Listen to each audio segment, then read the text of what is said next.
Love this podcast? Support it and sponsor today. Simply head to ozcastnetwork.com for details. Getting called into school as a parent must be one of the most entertaining but daunting things you could do. Yeah. Because, I mean, I guess you're kind of on the brink of, hey, I wonder what they did. Was it funny? Or, was it something awful that you're going to have to, face the teachers and have a chat about? Yeah, I feel like there must already be so much anxiety about just going to parent-teacher interviews. Yeah. But then to add on getting called in to go to the school. Yeah. You're like, what have they done? You're like, oh, God. Yeah, I mean, you hear the horror stories, but, one of them, it's pretty funny. Over in England, this lady has been interviewed because she had a very funny story recently about her daughter's gone to school, and I guess, kids are known for their imagination and creativity, at that age. Mind of innocence. Yeah, exactly right. So, but they can sort of, I guess, go a bit left of field with the things they draw. And this happened in an art class. The kid has come home, not come home, she's showed the teacher a drawing she's done in that class. Yep. And she's done a family sort of, I guess, portrait, like two siblings. Drawn a family. Exactly right. Two of the siblings and then the parents. Yep. And everything seems very normal. However, if you were to have a look at the undercarriages of the dad, he is naked. So is the whole family, actually. They're all naked. But I would feel more... They're a nudist family. Yeah, exactly. I reckon she's done them all naked. So the teachers have been like, what the hell? So they've all got tops on. They're just nude from the bottom half down. I wonder what kind of household this is. Some sort of weird half-nudist household. The teacher's probably thinking, I'd feel more gypped if I was the dad. Have you seen how small it is? Surely the dad's looking at that and he's like, geez, I really... I swear. Yeah. When you called in, I swear. Yeah, Come on. The dad's not even worried about, the nature of the drawing. It's just like, I got to defend myself. I've got to make things right. Look, we do want to open up the phone lines here. All the parents that are listening in the car right now, what were you called into school for? I can recall the time my mother was called into school when I was in year 2. And it was the same thing. It was, instead of family portrait, that was self-portraits. Yeah, we had to draw.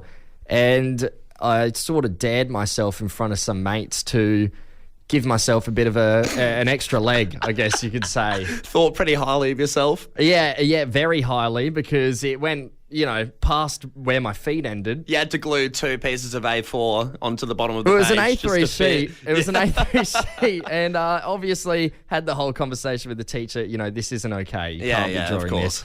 And then called in my mum. I got into heaps of trouble. What I found out in recent years is when mum went in, they just laughed over it. They thought it was hilarious. Oh, see, this is one of those, you think when you're being called in, it's going to be a horror story, but you end up pissing it with the teacher because some of these stories of why you get called in to the school as a parent are hilarious. We're going to kick things off with Sally in Kapunda. Sally, good morning. How you going? Good morning. How are you? Very good. Very well, thank you. Now, Sally, what were you called into school for? So when my son was in year 2, I got a call from his teacher and he says, look, you're going to have to come in. And I go in and he goes, look, now your son, he's really distracted in class. He's really not focusing properly. He just keeps looking at his reflection and flicking his mullet. So he's got some tickets on himself by the sounds of it.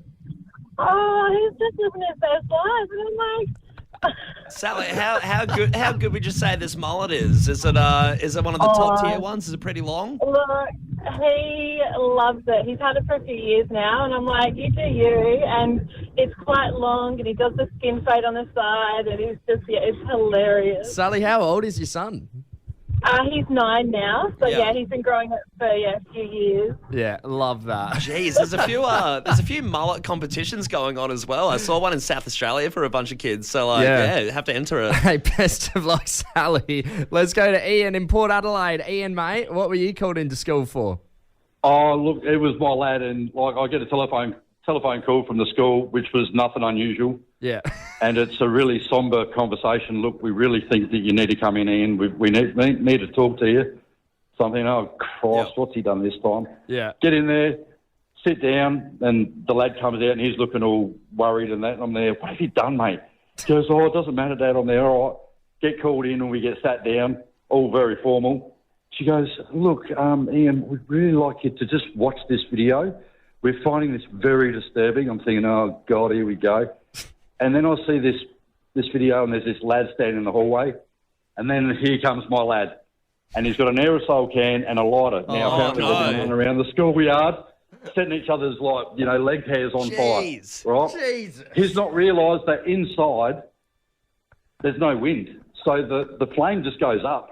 Wow. Right? So he's right up behind his mate, and he's thinking, oh, this is funny. Hits the aerosol can with the lighter and turns his mate into Michael Jackson. Wow. Right? My God. I'm in absolute hysterics. I've fallen off my chair. Yeah. Right? I'm like, I just can't stop laughing. My lads started as well. They're like looking at me with their mouths open going, oh, my God. Don't you find this... I said, no, I find this hilarious. Ian, how was the reception with the principal? Did the principal crack a smile That at was all, the principal. Oh, okay. No. She found it really, really unamusing. Yeah. I found it so funny. I'm there, and I looked at her and I said, look, in his defence, in order, he did try and put him out. Hey, he had the safety precautions locked and loaded. Did you not see the rest of the footage? You drop and roll, all that sort of stuff. He did try and put his mate out, mate, in his defence. Ian, So, I bet it's your wife that's called into the schools from now on, isn't it? Oh, no, I didn't have a wife at the time, so it was always me, mate. I was a single dad. There you go. I had to deal with all of it, mate. That was the funniest one. Good on you, Ian. Thanks for getting involved, mate. Thanks, mate. Cheers. Hey, let's go to Amy in Athol Park. Amy, what were you called into school for? Hey guys, I got a phone call from my 8-year-old son's school, the principal on the phone. I didn't have to go in, it stayed on the phone, but she said, they had to let me know about some inappropriate use on the school's iPads with my son and some of his mates. And I was like, okay. But they were only in year 2, so they didn't know how to type stuff. So they were using the microphone feature on the iPads to talk to it to search Google. I said, what were they searching? Principal goes, oh, I'm not sure, I can let you know. I was like, well, just, what were they looking for? She goes, boobies. I was like, oh. And of course, did they say boobies? They didn't say boobs. It was, classic year 2. I was like, anything else? She goes, naked mums. Right, there you go. Jeez, back in the day, it was just on a calculator. You'd write boobies and show it to your mates and have a laugh. Now they've got the iPads at year 2. Technology's gone too crazy. They're looking up through naked mums. I spiraled. I'm so sorry. It's one of those, what do you say? We got to talk about texting. Texting, right? It's a bit of an art form with all these different abbreviations of words these days, the incorporation of emojis years ago. And if you thought emojis were a dying form of text, well, you're dead wrong. All right, cool. Because Apple have just announced they're releasing 118 new emojis. It's fairly hefty, isn't it? I feel like the emojis do get added a little bit here and there, but it's only, it's pretty scarce. I feel like they get added and it's a few here and there, you know what I mean? Yes, but 118. So parents and grandparents everywhere can rejoice and continue to send emojis of an eggplant when they say, do you want eggplant for dinner? Yeah. And it comes across as something completely different. Did you want eggplant boiled in water? Because that could also be misleading. Absolutely. Now, I'm not just going to give these new emojis away. I'm going to give you a little test, Callum. Sure. I'm going to say an emoji, and you have to guess whether this is a pre-existed emoji or a brand spanking new one. All right, let's do it. All right. The first one, a lime. A lime. As in the citrus fruit. Geez, I reckon a lemon exists already. I reckon a lime would be new. Correct. Yeah. Right off the bat, yes, a lime will be one of the new emojis added. The next emoji, a live concert ticket. A live concert ticket? Yes, it's a concert ticket and it sort of says live concert ticket on it. Wow, tough one. I'm going to say that's a new one. Really? We already have that? Yep, that one's already in the emojis, a live concert ticket. The next emoji, I've only got 5 here. Yeah. The next one, A snake catcher, which is, one of those rods with the rope on the end. Sort of thing, yeah. Or an alligator handling thing. That's really bizarre. I'm surprised if that exists now, or even if it's being added, that we are going to have that in any capacity. So do you think it's new or old? I'm going to say that's new. No, Really? we've got that as well already. Who the hell is using the alligator wrangler Snake emoji? catchers, man, and alligator I wranglers. suppose, if they have their own group chat, it's probably in the title there. It probably pops off a little bit. All right, second to last one. Now, this one's an interesting one. Yeah. A wooden box, but it's propped up with a little rod thing, and then there's some cheese under it to trap, say, a rodent or perhaps us. I'm starting to lean towards none of these exist pre or new because they're all so stupid and that you've made them all up because they're so dumb. So you think this wooden box that's propped up with some cheese underneath it to trap rodents doesn't exist at all? I'm going to say it's a new one. No, we've got that in the system as We well. do not have that We in the system. absolutely We do. do not. Final one. There is no way we have a rat catcher in our emojis. That's We stupid absolutely as. do. You've Not even a 100 mousetrap. It's a wooden box propped up with a rod. You can find it if you look through your emojis. It took me some time. The last emoji. Is this new or does this already exist? A broken metal chain. Broken metal chain, I'm going to say already exists. No, Really? that's being added. That Yeah. seems like a classic. Out of all of the ones, out of rat catcher and alligator wrangler stick, a broken chain seems like it should already be there. Yeah, no, we've got a non-broken chain, but this is a broken metal chain that's being added. Nice addition. There you go. 118 new emojis coming to Apple iPhones soon. Callum, I'm going to shoot out some names to you and you tell me what you think of them. Sure. Rocky, Rudy, Yep. the Karate Kid. Yep. What do all three of these people have in common? Action stars. Well, yes. No, they all have inspiring stories and we root for them. Yes, exactly right. You do. They are the household favourites, aren't they? Yeah, and now I want to add another inspiring story to this list.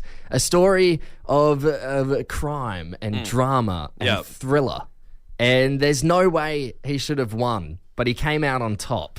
And it's about a mate of mine who has found the ultimate parking spot here in South Australia. Right, so are we talking one in the city? Are we talking a parking spot somewhere in the CBD here where you're just void of any parking fines? It's a little nook and cranny somewhere where you can't be touched. No. And for obvious reasons, I'm not going to disclaim where this parking spot is, Well, but I can say it's east of the city. Well, I feel like you'd want to take it for yourself as well or give it a spin. Well, I feel like once you broadcast it, it probably isn't the ultimate parking spot anymore, but it is east of the city. It's outside of the CBD. Yeah. And it's on a street where it's 2-hour parking. Okay.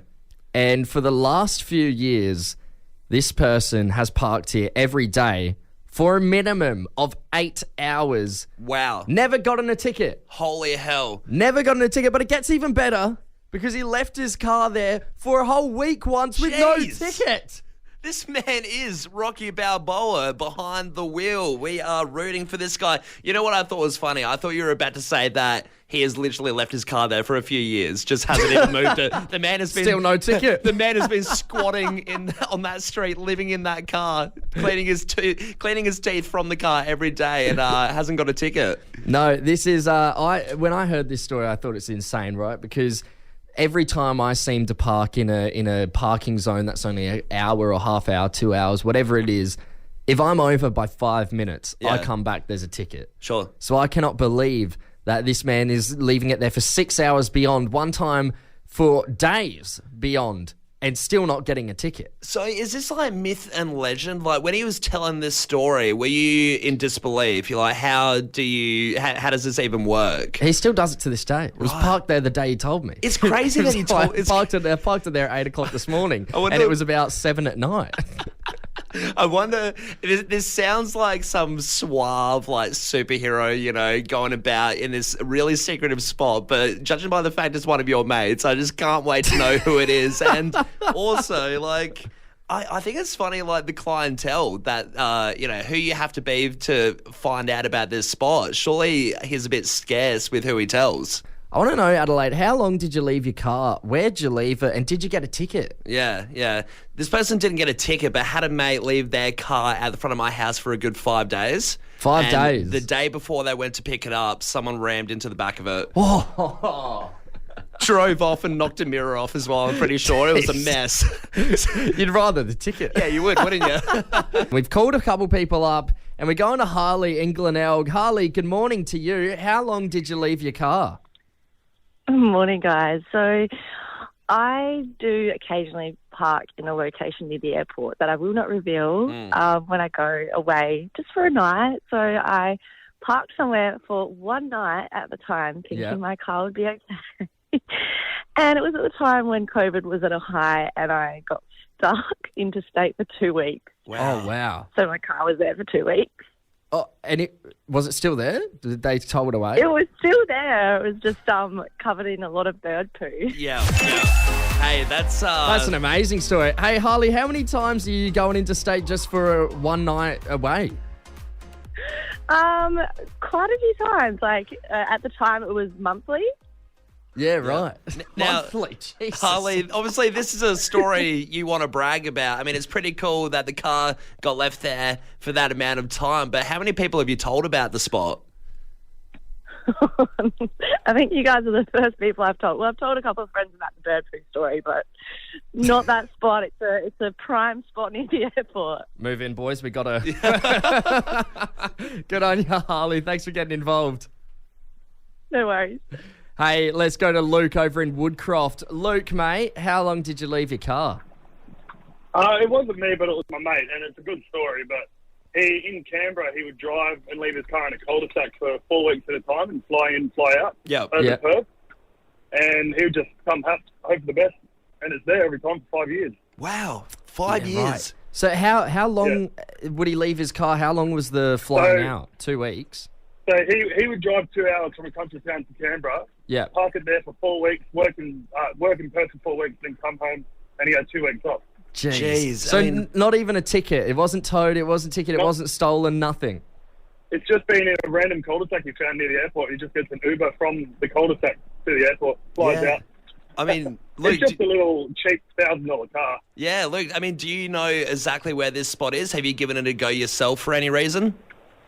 No, I'm here in Adelaide. He just told me all about it. He raved on about it.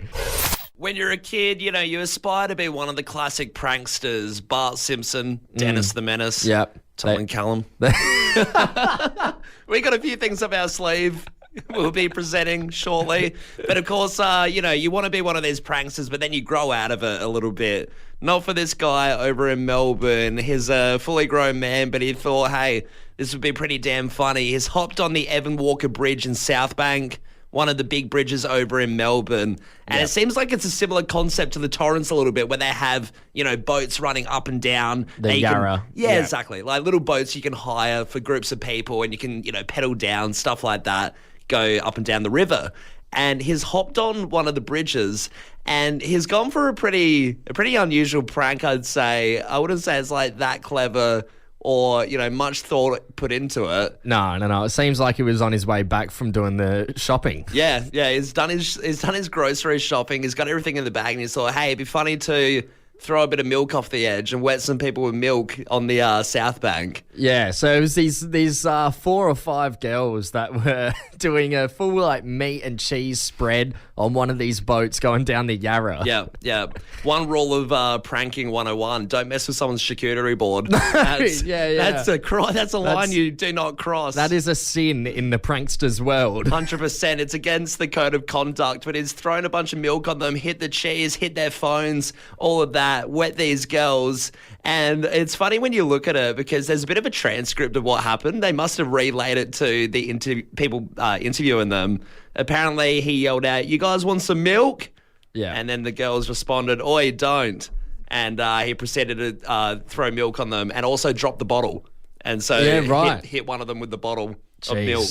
Yeah. Well, I mean, let's break this down a little bit, right?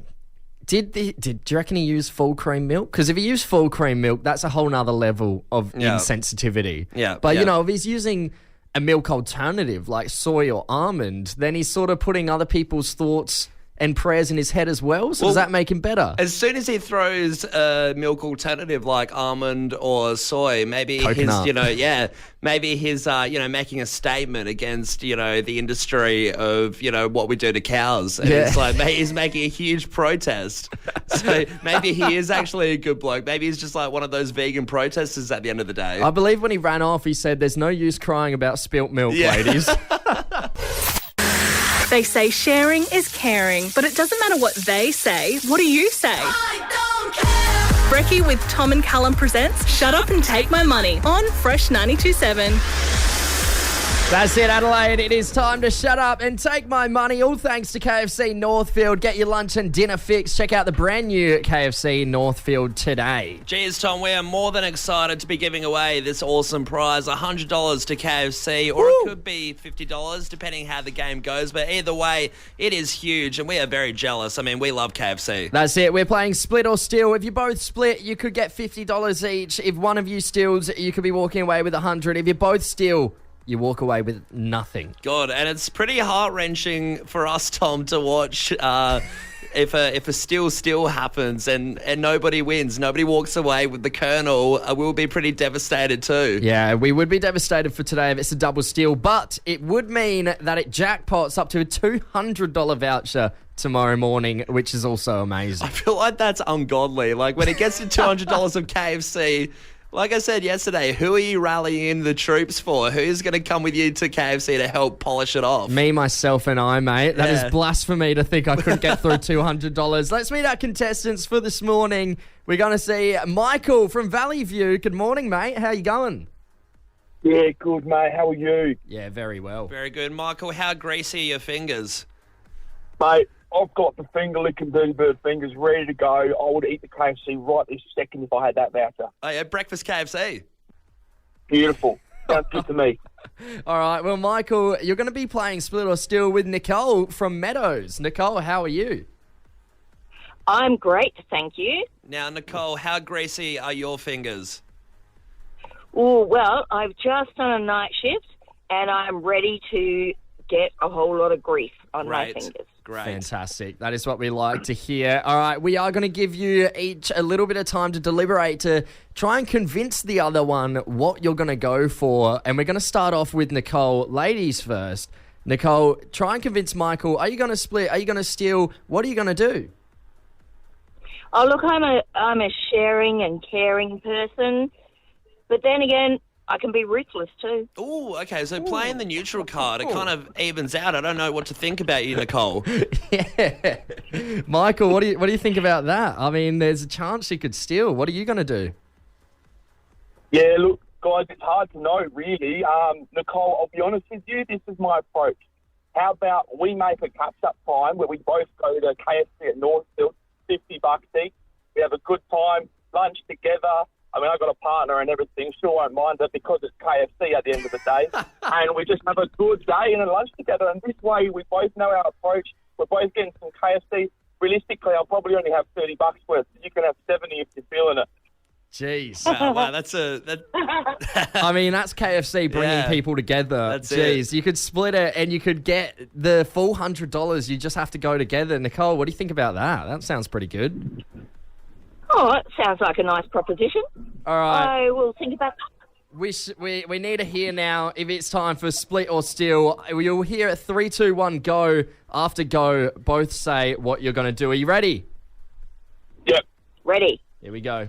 3, 2, 1, go! Split. Split. It's Hey, a split. double split. There you go. It's a double split. $50 each. Hey, are you guys going to go together? Is that on the cards? When are you free, Nicole? I'm ready for breakfast tomorrow morning. Sounds good to me. Hey, KFC match made in heaven. Go get your breakfast together. Go get that chicken. That's what can happen in this game. $50 to each contender right there. Congratulations, Michael and Nicole. Brekkie with Tom and Callum presents Charged Up on Fresh 92.7. You know how it works, Adelaide. We have a charged V10 e-scooter, and all you got to do is guess how much charge is on the scooter. Now, Tom, we've given so many hints to the point where we've got down to the crux of it. It's between the Charg'd 26 and 40. So Massive hint. yeah, very, very slim odds right there for you to jump on. And, we've got a bunch of the Fresh fam that have hopped on the phone lines to guess what it is so they can win that awesome scooter. That's it. We did it all last week. We're doing it all this week until it goes off. And this morning, we've got Morgan from Albert Park on the line. Good morning, Morgan. How are you? Morning, guys. How you going? Very good. Good. Now, Morgan, have you ever been on an e-scooter before? I have, just around town. Okay, so one of the town ones. This one goes 10 Ks quicker than those ones. That's a bit scary, isn't it? Oh, yeah, I'm willing to take it on. Now, Morgan, are you a fan of the scooters in general? Do you have a good time on them? Yeah, they're good fun, yeah. Yeah, and what would you be using this scooter for if you did win? Like get to work, recreational, zip around? Oh, probably recreational, but the boyfriend will probably steal it off of me. Yeah, I feel like that's a common thing with the scooters at the moment. There's always someone else in the household that's going to want to nick it because they are so much fun. All right, Morgan. Exactly, yeah. We'd need to know how much charge do you think is on the scooter? I'm going to go with 27%, please. Ooh. 27%. All right, let me check the scooter. I quite like it. I like the low ball. Oh, it's taking a long time. No. Morgan, my God. Morgan. Jeez, That's 27. all right. It's a good guess, though. That is close. Callum, what do you think? Do we give another hint today? Another hint, Tom. I reckon we go a little bit crazier. We have a bunch of people on the phone lines right now. What if we tried to give it away right now? The e-scooter could be someone on the phone line right now because they have lit up. Let's just give it away, Tom. All right, let's go to all the other people on hold. Michael in Huntfield Heights, good morning to you. How much charge do you reckon is on this scooter? Boys, I reckon it's 38%. 38. 38. Ooh, okay, give it a well, Tom. Let's have a look. No, sorry, Michael. Sorry, Michael. 38 is incorrect. Hey, we've got Siobhan in Walkley Heights. Siobhan, how much charge do you think is on this scooter? Hi, guys. 37. 37. High ball. Will it work out? Oh, unlucky. Not 37 either, Siobhan. Thanks for getting involved. Adam in Paralawi, how much charge is on this e-scooter? I reckon 33, mate. 33%. 33. All right. I've got a good feeling about this one. It's looking good. Wait. Adam. It's incorrect. Sorry, Jeez, Adam. It's bloody close, mate. That is very close. All right, we've got Nathan in Linddock. Nath, mate, how much charge do you think could be on this scooter? Go 35, please. 35. So wrap it up, Nath. Let's do it. Let's get through. Not 35 either. Unlucky, Nathan. Thanks for getting involved, mate. All right, someone's got to get this, right? I think so. Someone. Jamie in Salisbury Park, do you think you can wrap this up for us? Do you think you can win the scooter right now? Maybe. Is it 39%? 39. Okay, punch it in. The suspense music is on for you, Jamie. I'm going to check the scooter now. Let the scooter speak. It's telling us, is it good? No. Jamie. Try again tomorrow. It's gut-wrenching. Good on you, Jamie. Jeez. All right, Adelaide, we tried to give it away this morning. We tried our best, but I think we're going to have to revisit it tomorrow morning. Love this podcast? Support it and sponsor today. Simply head to AuscastNetwork.com for details.